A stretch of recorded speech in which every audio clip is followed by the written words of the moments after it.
ಅವ್ರ ಪಾಪ ಅವರಿಗೆ ನನ್ನ ಸಾಮರ್ಥ್ಯ ಗೊತ್ತಿಲ್ಲ ಅವರಿಗೆ, ಅದಕ್ಕೆ ಅವ್ರು ಹಂಗೆ ಹೇಳಿದ್ದಾರೆ. ಈಗ ನಾನು ಅವರಿಗೆ ಅಸಮರ್ಥ ಕೇಂದ್ರ ಸಚಿವರು ಅಂತ ಹೇಳಿಬಿಟ್ರೆ ಅದು ಎಷ್ಟು ಸಮಂಜಸವಾಗಿರುತ್ತೆ ಅನ್ನೋದನ್ನು ಅರ್ಥ ಮಾಡ್ಕೋಬೇಕು ಅವರು.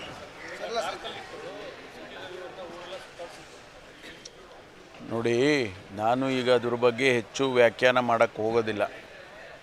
CIDಗೆ ತನಿಖೆಗೆ ಆದೇಶ ಮಾಡಿದ್ದೇನೆ. ಈಗ ಅದರ ತನಿಖೆ ನಡೆಯುವಾಗ ನಾವು ಯಾವುದೇ ಹೇಳಿಕೆಗಳನ್ನು ಮತ್ತು ಸ್ಟೇಟ್ಮೆಂಟ್ಗಳನ್ನು ಕೊಡೋದಕ್ಕೆ ಬರೋದಿಲ್ಲ. ಅದು ಅದರಿಂದ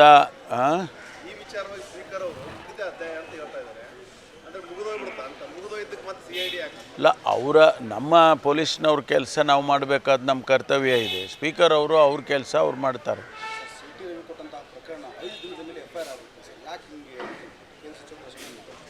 ಇಲ್ಲ, ಅದು ಎಲ್ಲ ಅಲ್ಲಿಯ ಸಾಧಕ ಬಾಧಕಗಳನ್ನು ನೋಡಿಕೊಂಡು ಸ್ಪೀಕರ್ ಅವರು ಅವರ ಅಭಿಪ್ರಾಯಗಳನ್ನು ತಗೊಂಡು ಅದೆಲ್ಲ ಪ್ರೊಸೀಜರಲ್ಲಿ ಮಾಡುವಾಗ ಸ್ವಲ್ಪ ಡಿಲೇ ಆಗ್ಬೋದು. ಆದರೆ ಅದನ್ನು ಸರಿಯಾದ ರೀತಿಯಲ್ಲಿ ಮಾಡಬೇಕು. ಅದಕ್ಕಾಗಿ ನಾವು ಇವತ್ತು COD ಕೊಟ್ಟಿದ್ದೇವೆ.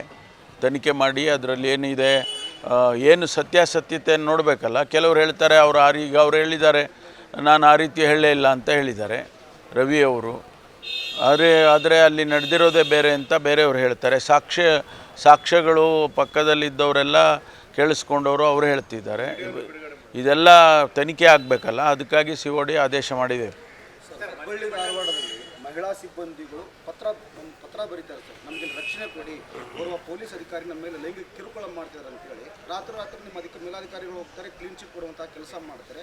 ನಂತರ ಅದೇ ಪೊಲೀಸ್ ಅಧಿಕಾರಿ ವಿರುದ್ಧ ಅಕ್ಟೋಬರಲ್ಲಿ ಅವರು ಮಹಿಳೆ ಪತ್ರ ಬರೀತಾಳೆ, ನನಗೆ ಲೈಂಗಿಕ ಕಿರುಕುಳ ಅದೇ ಬೇಕಾದಂಥ ದಾಖಲೆಗಳನ್ನ ಈಗಾಗಲೇ ಸಲ್ಲಿಕೆ ಮಾಡಿದ್ದೀನಿ, ಆದರೂ ನ್ಯಾಯ ಕೊಡಿಸ್ತಿಲ್ಲ ಅಂತ.